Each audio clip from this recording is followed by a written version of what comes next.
Why did you have to go to Toronto to be a musician? Is there not a budding scene in Vancouver right now?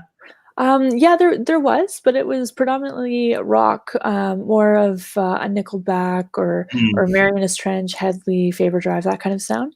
And when I released my first album, Destination Unknown, I sort of went in that direction, and I was more the rock, alternative rock sound to my music. But I wanted to go more pop. I wanted to get into that electronic sounding. Music, and that's where it was. That's where I needed to be. I found a team out here, and I started flying back and forth and going to meetings and shoots and studio and that kind of thing. And I just decided I'm spending a lot of time in Toronto and taking a lot of time off my day job and that kind of thing, and just decided to take the plunge and make the move. Yeah, I just wanted to kind of venture away. When I started coming out with pop music and electronic things, they didn't quite understand what I was doing with with my shows, and it was really different. And like I was one of the kind of the first people in the indie kind of side there to put on a show and have a light up microphone stand or costumes or that kind of thing, and they didn't understand it. So I was like, yeah, played all the shows I could there and made Yeah, the move. go where you gotta go.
So, Kristen, where did you grow up? So I grew up in Vancouver, Canada, and I spent the most of my younger years over there. And then I moved to Toronto a couple of years ago to pursue music. What did your parents do for a living? So my mom works in, she's a registered nurse, and my dad worked in aviation. Did they have any like musical talent whatsoever? Where do you think you got the spirit to be a musician from? Well, my father didn't have any musical bones in his body, so I didn't get it from him. My mother used to play guitar and do a few things, so if anything, it would be her side, but they weren't ever any kind of professional musicians or anything like that. Who was the most influential person in your life that helped you realize your musician's dream? I'd have to say my mother. She, in the end, it was kind of me who wanted to pursue music. I had gone through the kidap program, learning instruments, and learned piano when I was younger. And yeah, I actually I had sat down and told her, I kind of want to be on stage after I'd taken the audio engineering program, and she was like, okay, let's do it. And she's been, my number one supporter behind me every day, every time I have a show. Every song I write, she's the first person to listen to it, give me feedback, that kind of thing. But yeah, she's been there since day one and just really pushing me and making me realize I can do anything, helping me to believe in myself and gain the confidence. What age do you really think you started actually playing music or writing music? Writing music, so I'd say probably around 19, 20, 21. I got started pretty late. I wasn't too sure that I even wanted to go this direction. Like I mentioned, I went to school for audio engineering, so I wanted to be behind the scenes in the studio, kind of, um, putting together, the records and manipulating sounds and that kind of thing. And that was really of an interest to me. But Yeah, once I finished school and, I kind of joined a band and ended up doing a lot of the writing, a lot of the arranging and that kind of thing. And I thought, it's great to write with somebody, but I want to write my story and what I want to say. And yeah, from there, I just kind of decided that I was gonna, form my own band and do my own thing, and went from there. I'm kind of curious. What do you remember about those times? Is there something that sticks out to you that kind of is now, you look back on it and go, okay, that's really where this journey started, or this really helped me, or if you look back on something fondly, or maybe you don't even look back on fondly. You go, oh, I'm so glad I'm past that period of my life. Yeah, I was just writing more of, like I was living in my parents' house and like, wasn't going out too much and kind of like a real introvert. I started writing, a lot of songs about just like getting out and breaking out of things and just going out on my own, and kind of that's how I was voicing things. And yeah, once I had like moved out, I started, writing different things and different experiences I had, and um playing with different sounds, different instruments, seeing what I could incorporate. So with your degree, did you ever, like, after you graduated, did you pursue that as the path you were walking, or did you just play with it a little bit and then discover that you were much better in front of the audience instead of behind the scenes? As soon as I graduated, I was working in a studio in Vancouver, and it was actually two studios in one. And I, started as a runner, started with let's grab the lunches, get people's cars, pick up people, that kind of thing. And I was seeing the way, other runners were being treated and how long it took them to even get into a studio and assist.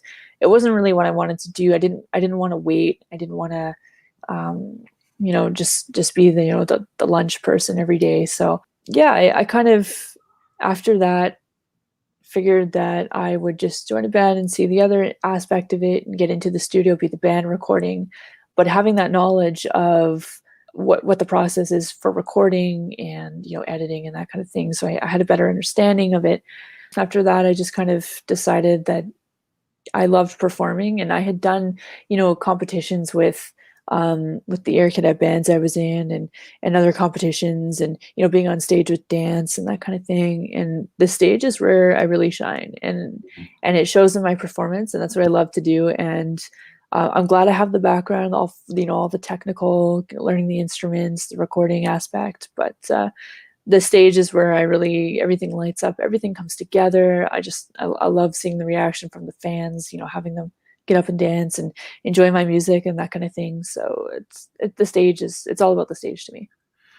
How big of an advantage is that to have that background and have the knowledge?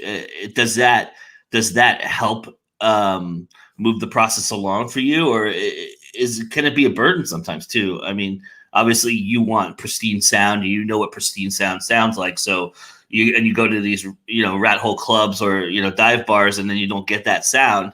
Uh, is that something that helps you along the way, or does that, like I said, does it hinder you sometimes?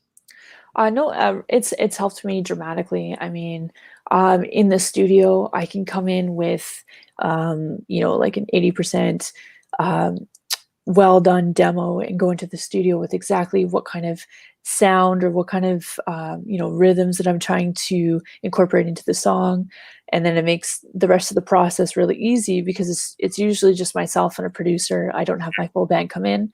um, so we work on it and we do that, and usually it's really quickly, it's just minor adjustments or little things here and there that's added or taken away or whatnot. For live, I was experiencing that when I was performing, that a lot of the engineers would go out for a smoke, or they'd go, to the bathroom during the set or something, and it was kind of just, nobody could hear my mic, or nobody could hear the guitar, or like the usual issues. Yeah. And so I actually, having my background, I actually put together, a vocal box and have, my own effects going and my own wireless, in-ears or microphone, and have that all together so that I really just have to show up at the gig and they just plug it in and just set the volume.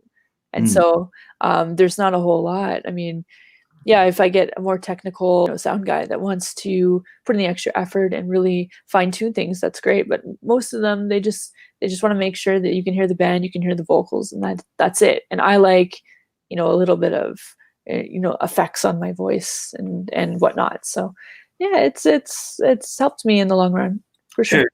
Did you ever think about anything else other than doing something else other than music? It sounds like from the get go you were all in with music. Is that fair to say, or did you ever have inkling of doing something else?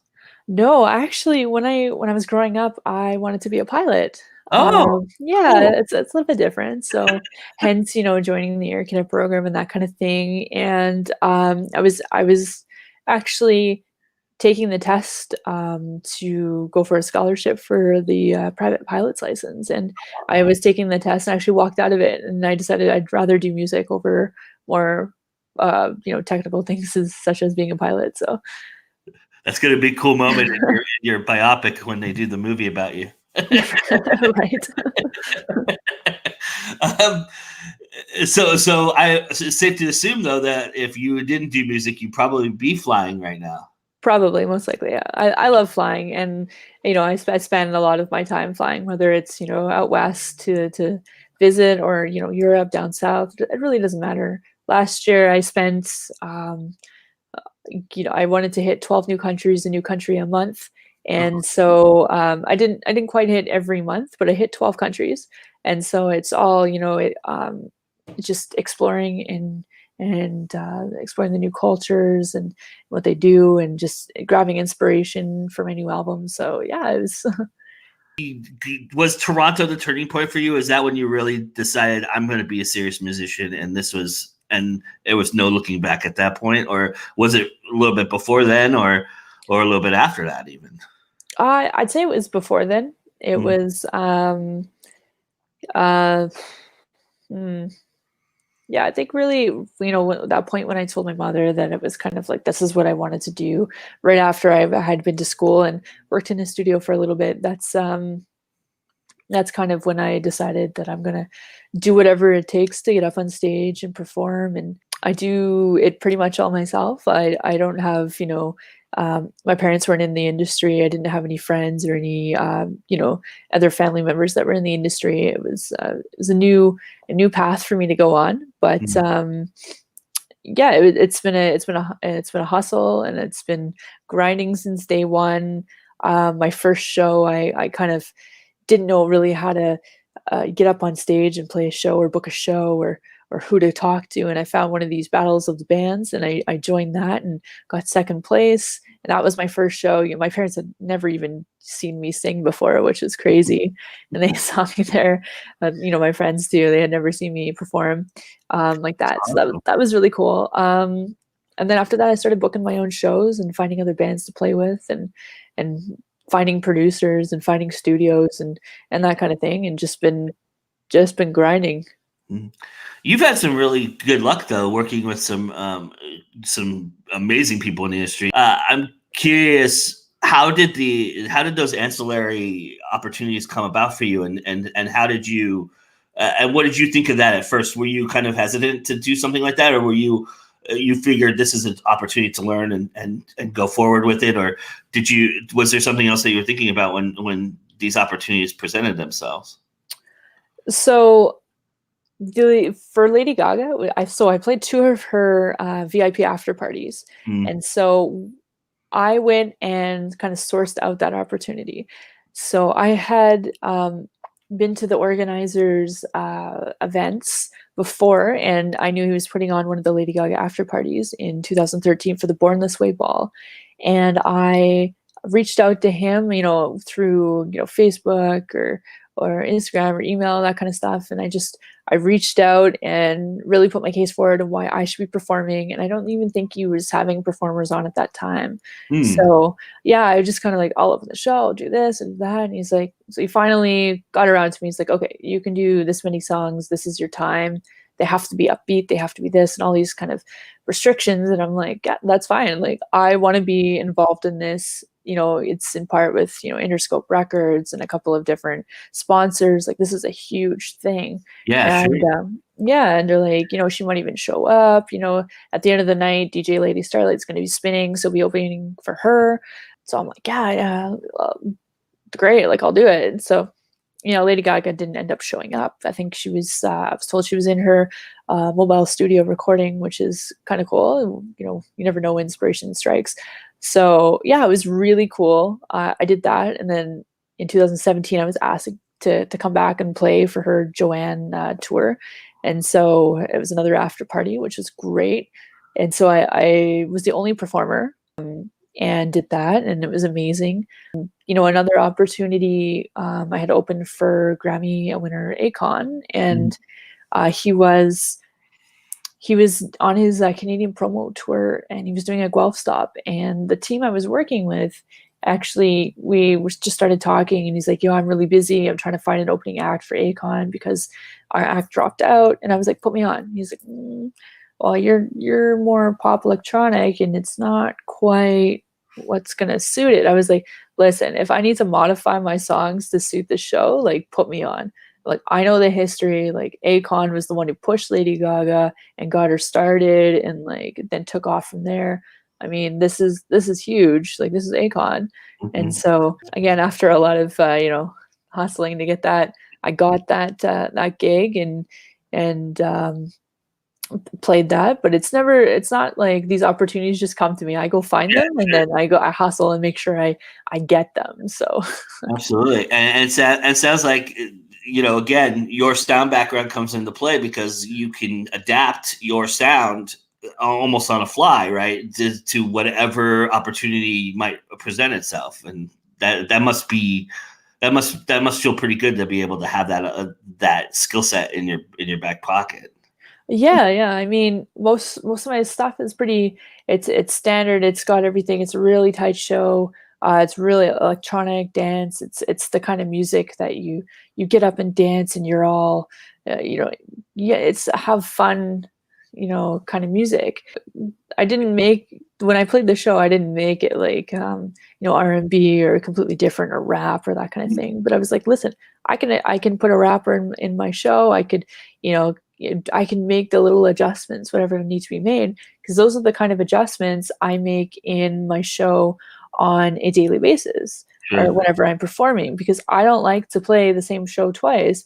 I want to have something a little bit different at each show, whether it's including a new instrument. I've had a cellist, I played guitar, I've played acoustic guitar, I've had, guest rappers, I've had, like, it's making sure that I'm creating a different moment for every show. So that way, if you're a fan and you come back, that you're not seeing the same show twice. It's going to be different and exciting for you. And, either you're going to tell all your friends, look who she had, or look who, who she brought on stage. So Yeah. yeah. And that's a big part of a pop star's repertoire, right? I mean, the collaborations, the opportunities to pop is really designed for that. It's to have these moments these aha moments where they go, wow, that I'll never see that again. That's amazing. And have those collaborations. Do you enjoy that aspect of it, the collaborating part of it? Oh, absolutely. I love just adding a little bit of difference into my shows.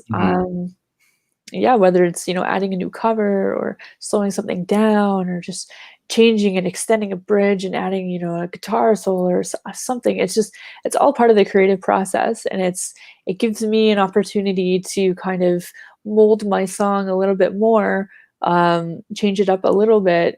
Maybe it's recorded, it's done. I know that, but coming to the show, you can experience just another form of it, which makes it exciting every time.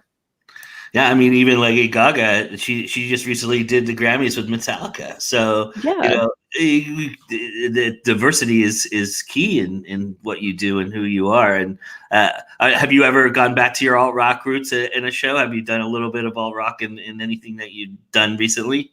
I have, and it's usually depends on the artist that I have on my my bill with me. Sure. If I've got a little more of a rock rock artists on there, then I will revert back to I'll pull a couple more songs off of my debut album, and I'll bring them up, and I'll do that. But if I've got, really electronic artists, I'll play a lot of my electronic music.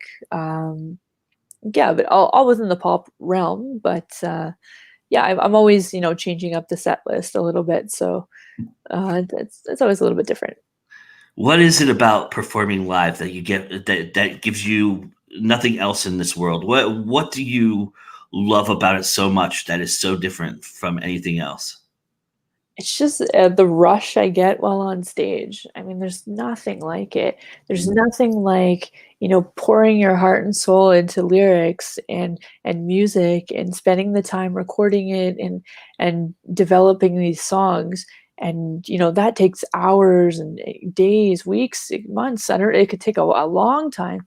And you get up on stage and you pour your heart out and you sing your songs, and you've got people in the audience that are singing your lyrics back to you. Like there's nothing like that. It's just you've taken all that hard work that I've done, and you're singing it back to me. Like it's touched you in some way, that you're remembering what I've wrote and you're singing it back. So yeah, it's amazing.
What was the hardest aspect? What was something you had to learn going on stage at those first few times that I mean, now that you're a seasoned pro, you don't have to worry about it anymore. But I'm kind of curious if there was something that you had to overcome. Was there? You mentioned you were an introvert, so was that introvertness a part of something you had to overcome when you first got on stage?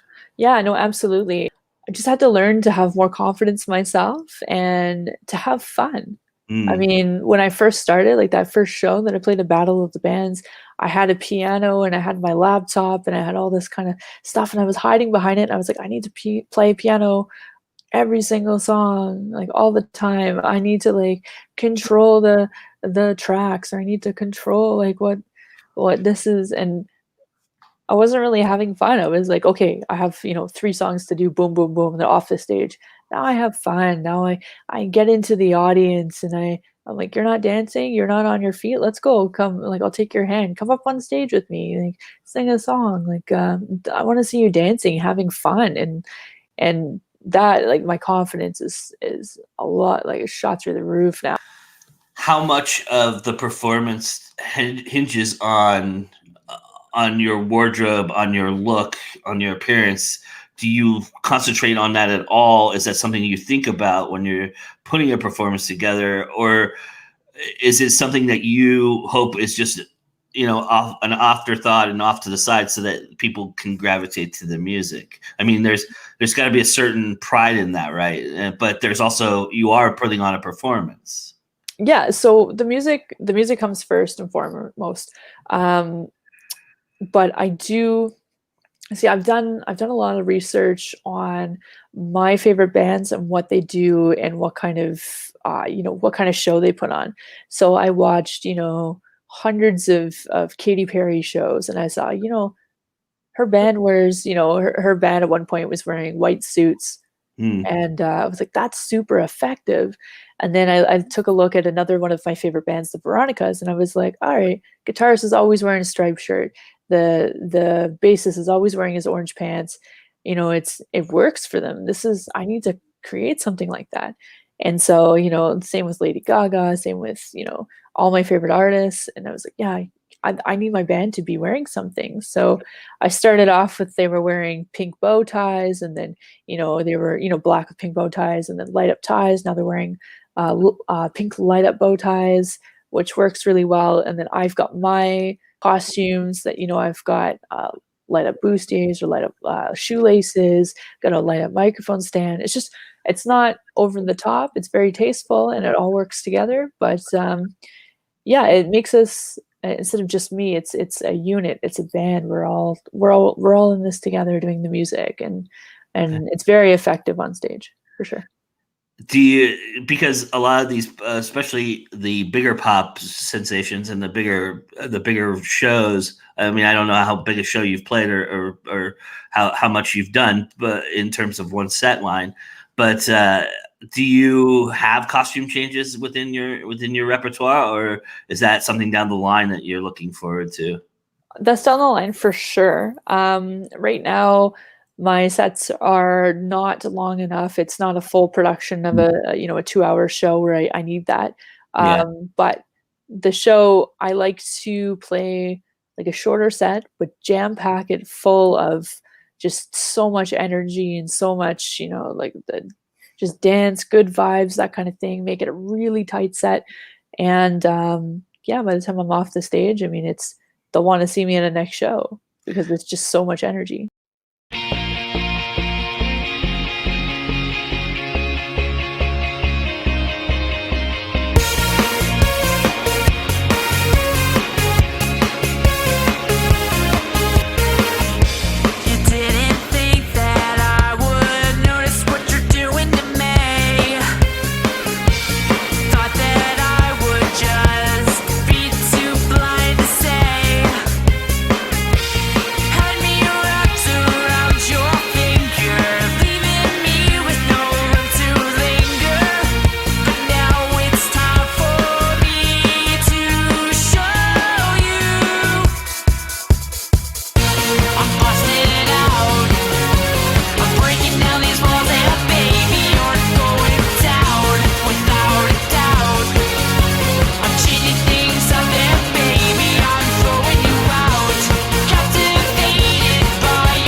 Heroes.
All right, so let's talk about your music. Let's get into the elements of what you've created.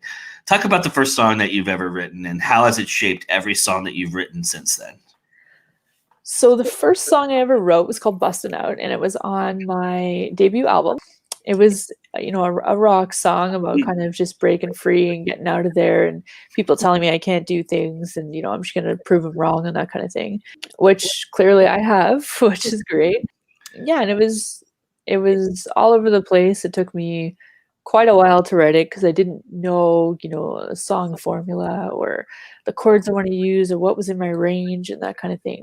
But learning from that, everything else kind of just it became easier and easier and easier, and it's not gonna take me as long as it took me to write that song. Mm. But, yeah, it's I started off with that as a rock song, and then I moved and, re-recorded a new version of it, with a different producer and with, it's still got the same dance beats, and it's got a little bit of dubstep in there and powerful harmonies and that kind of thing, and just learning from that and learning how my songs can evolve over time, and just re-recording it and coming up with a different vision for it is has really shaped the rest of my music and what direction I wanted to go. So yeah, Another great staple of pop music is the remix. You can always remix it into something else, right? absolutely, yes. That's awesome. Uh, what is one of your favorite songs to play? So my favorite song to play is called Believe. It was a song that I wrote for my mother when she was battling cancer for the first time. And it was really quick. I think it took me under 30 minutes to write the song. Music, lyrics, it came really naturally, really quickly. I went into the studio, recorded it, and, put it on an MP3 player and gave it to her for her birthday and had her listen to it. And yeah, just overwhelmed by it. And, it was because she was battling cancer, she was kind of giving up on herself a little bit. And I wanted to, she kept telling me, you need to believe in yourself and your music and that kind of thing. And I kind of flipped around the tables and I said, well, you need to believe that you can make it through this. Hmm. That you can fight. And so she, she beat cancer that time. And she plays it, nonstop, but it's got such a deep impact and deep emotional impact.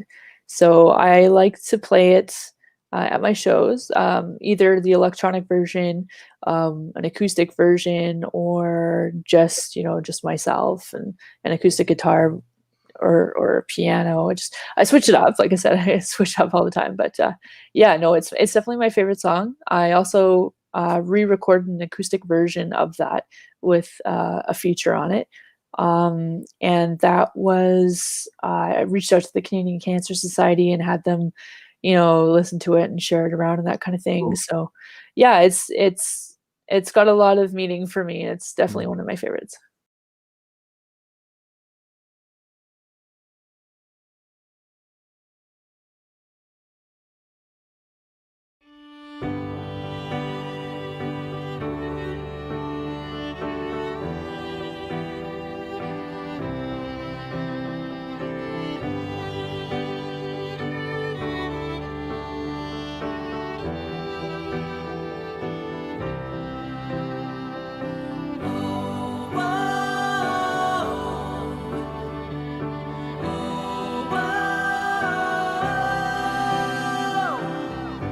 When you feel like you can't make it through the day, when you think that it's the end and you can't find your way, when the times get tough and you feel like you are on your own, take a second to reach inside, 'cause you are never alone. Believe you're stronger than yesterday. You'll see you'll make it out okay.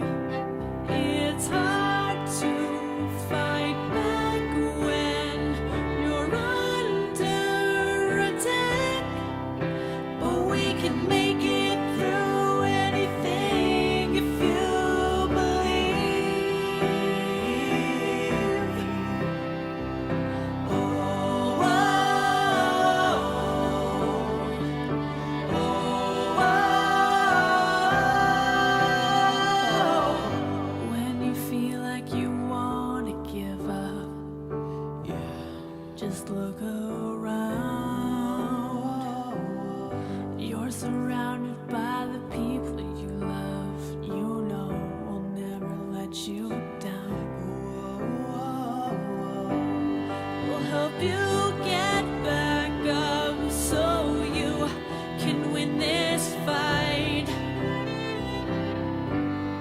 Standing strong together, we will make this right. Believe you're stronger than yesterday. You'll see, you'll make it out okay. It's hard to fight back when you're under attack, but we can make it through anything if you believe. Yeah, I think there's some things that we can't figure out. I think there's some things that we can work around. We gotta set things in motion, forget all emotion, let's get things rolling. Believe, I think there's some things that we can't figure out. I think there's some things that we can work around. We gotta set things in motion, forget all emotion, let's get things rolling. Believe you're stronger than yesterday. You'll see, you'll make it out okay.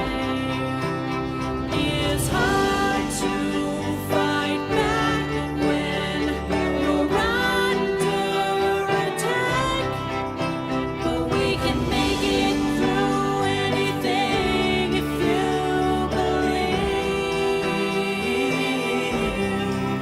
Yeah.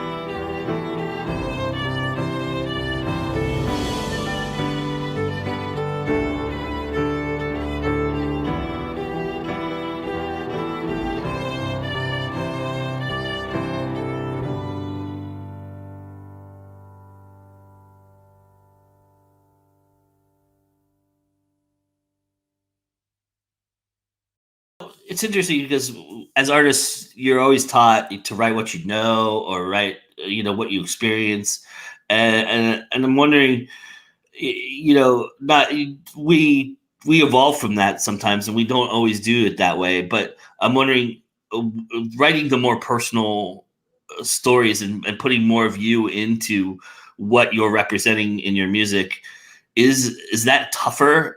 Or, I mean, you said you wrote this song pretty quickly, but was it a hard song to write because it was so emotionally fueled with what you were feeling? Yeah, it was pretty difficult. I mean, in that aspect, the lyrics and everything came pretty easy, but just being, is she gonna listen to it and think the same thing that I think? Is it's really gonna help her? Is this gonna help anybody? You go through that kind of doubting yourself as an artist, of course, because you're putting out so much, and I could say, you can believe, you can make it through this, you can do anything. But then on the other hand, it's like, do you actually believe? Yeah. So yeah, it's difficult, but yeah. What song for you during what you play or with your fans do you get most requested and or the biggest reaction when you play it live in front of the audience? The most requested would be "Do You Believe in Karma," which I opened my set with, but the biggest reaction and that song is still stuck in my head would be "Bustin' Out," because I finished my set with that, and it's a big dramatic epic ending, and Yeah, I'm always that song. That song is still stuck in my head. I'm gonna go download it. So I still get that. So even though you change up your sets, you do have staples that you play. I do. Yes, yes, yes. So it's funny because I actually took out "Do You Believe in Karma" on one of my sets, and after I had finished the show, I had a couple fans come up and say, "You didn't play that song." I was like, "This is the first time I've taken it out, and this is the first time I've had people come up to me and go, but I love that song." So, They don't let you forget. so I'm like, "All right, I'll add it back in." How much do you think about the live performance of the song when you're constructing it? Is it something that you're choreographing in the inception process, or is it something that you do down the road?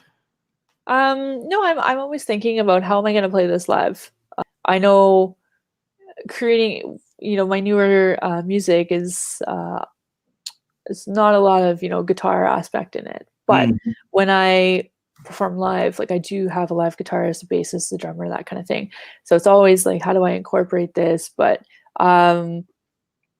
yeah, my producers are pretty good with helping me out on that, because I always question that, hey, if I want to recreate this live, how do I recreate it? How do I recreate it without a backing track, or how do I recreate it on a guitar? And we'll go through the sounds and that kind of thing, and we'll figure it out. And like, okay, let's put it in because I can recreate it. So. Mm-hmm. Where do you stand on like doing backing tracks in a live performance, and doing like dubbing on a performance? Are you somebody who because that's a hot button issue in the industry, and especially right now with the older bands getting older and they don't sound the same, so they kind of dub over sound, or they I mean they don't blatantly just do an all lip sync show, or maybe some of them do, but there's certain aspects that you almost have to because of the acoustics. So where for somebody who needs that backtracking and the pulsing and everything that you do, is that a hard thing to overcome in the industry, or do you feel like it's a necessary part of what you do? It's definitely necessary for what I do. I Mhm. mean, everything, and not everything is, has a track. I mean, anything that I can't replicate live is on a track. Mhm. So that would be, any kind of harmonies, second, third, fourth harmonies, any kind of extra guitar parts that a guitarist can only play one part, Mhm. extra little clicks and snaps and that thing on a drum kit that, my drummer can't replicate, then those things are added on. Never my main vocals, never, like, I don't know, any like I said, anything that can't be replicated. Mhm. But I'm always singing live at all my shows. My musicians are definitely playing. They're all playing.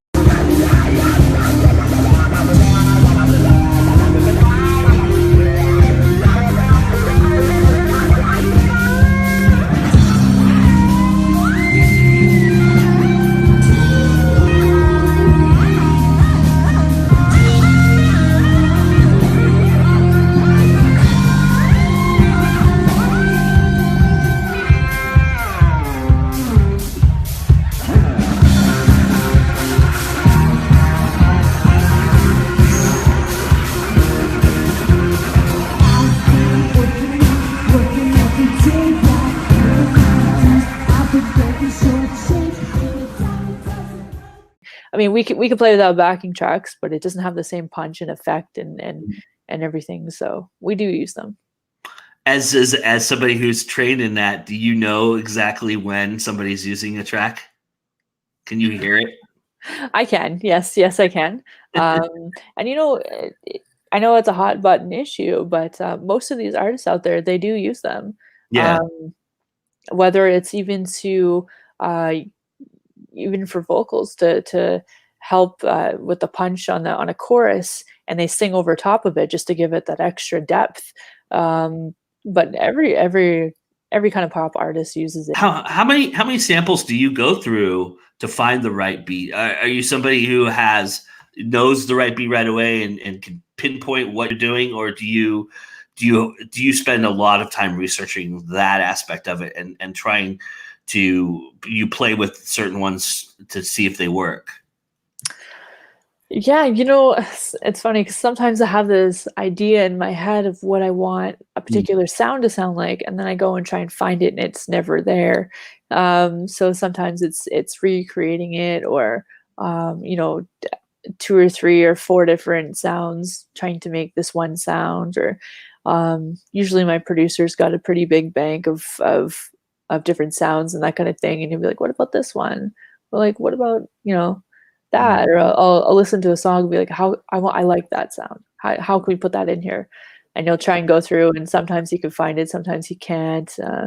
But yeah, it's just, what's the second one that we can go with? Or how can we modify this even more? Or sometimes it's, let's create it with a voice. I mean, one of my newer songs, Try, that'll be on the new album, we couldn't find this particular sound, so it's actually a drum sound that's created with the voice, which it's not it's not an actual percussion instrument, it's a voice, which is kind of cool, but most people wouldn't know that.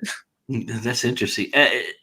What's the most unusual thing you've had to use to create a sound? Unusual. Like, have you Foleyed something, like, in the movies, they recreate steps by, tapping on a watermelon or something like that. Have you gone that far? Have you said, okay, I know how to get the sound from doing this? Not that far. I'd probably say that using the voice to create a percussion instrument is probably the most off that I've gotten, but yeah. When do you know when a song is done? When I listen to it and I've listened to the whole thing and I can listen to that same song over and over and over again.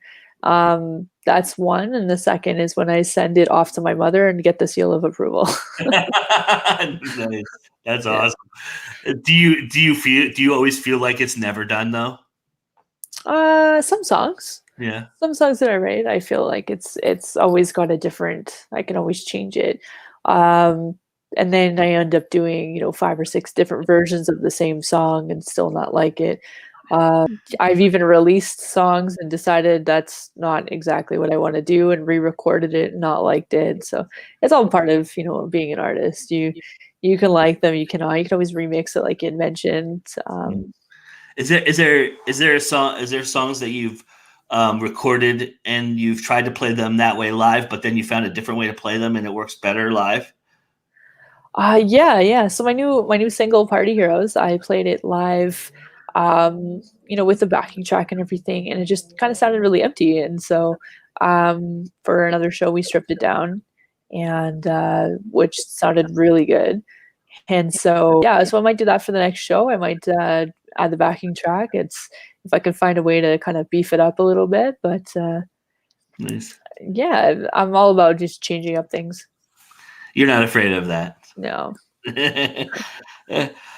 What would you say your most broached subject is? What is the thing you write about the most?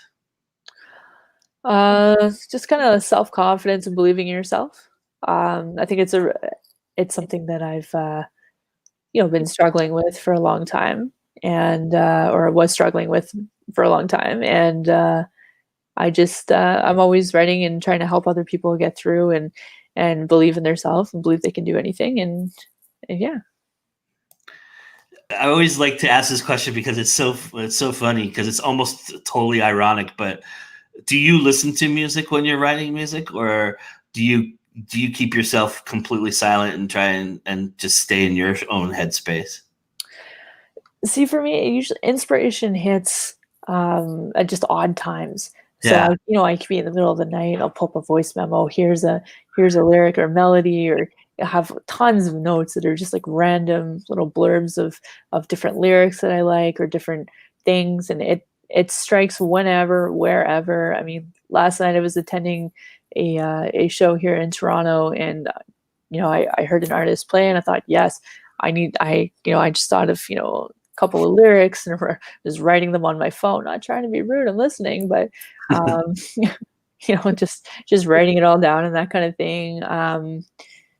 Yeah, as writing, trying to put together a song on the guitar or the piano, No, I don't. I kind of just would like to be in my own bubble and try and figure it out, different chords and that. But if I get stuck on something, I might listen to a song for reference. So, what does every Kristen Karma song have to have? It needs to have a positive message. Every song. It needs to have the feeling when you listen to it that you that you feel better, that you want to accomplish things, that you can go forth and do whatever you set your mind to. Um, at the same time, I want you to be able to get up and dance and have a good time when you either watch my performance or listen to my song. It's all about that kind of feel good vibe to it. You're a very young person, and you've had this incredible experiences already. I mean, you've run the gamut of the music industry almost in a certain respect, and I'm just kind of interested in, is obviously we mentioned earlier the studio show and the big 2 hour extravaganza. Those are on the horizon. Do you have set goals for yourself that you're still looking to attain, and are you happy with how things have turned out for you at this point? I am. I'm really happy right now how things are going. However, I do have, a list of my top 10 kind of things that I want to accomplish, whether it's, opening up for somebody or an award or that kind of thing. And I go through it, on a daily basis, and I look at it and go, yeah, I'm on track. No, I'm not. How do I get back on track? I mean, releasing a new single this year was big for me. So I wanted to do that. I wanted to get, a lot of press behind it. And, Michael of MTS Management's helping me out with that. So yeah, I'm just going through my list, and I've got my goals, and it could be, next month that I attain them, or the next couple of years, but it's always a hustle, always grinding, always working on it.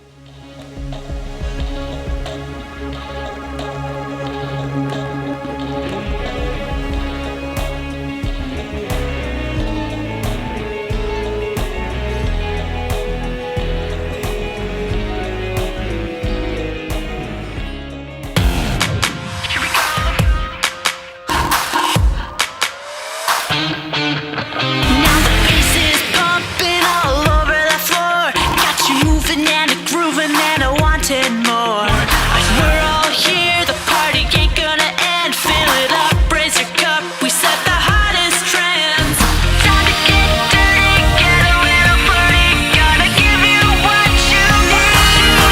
We are the party heroes, light it up. Here we go. Turn up the volume from 1 to 10. We are the party heroes, feel the beat. It's a rush so high, don't let the party end. We're gonna let this party end. Party heroes. Party heroes. Time to get dirty, get a little flirty. Gotta give you what you need. We are the party heroes, light it up. Here we go. Turn up the volume from 1 to 10. We are the party heroes, feel the beat. It's a rush so high, don't let the party end.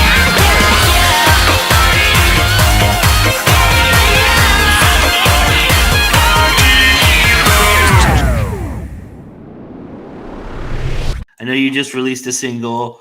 And you mentioned that there's another album coming as well. When can we expect the next album, and what do you have going on in the horizon in the near future?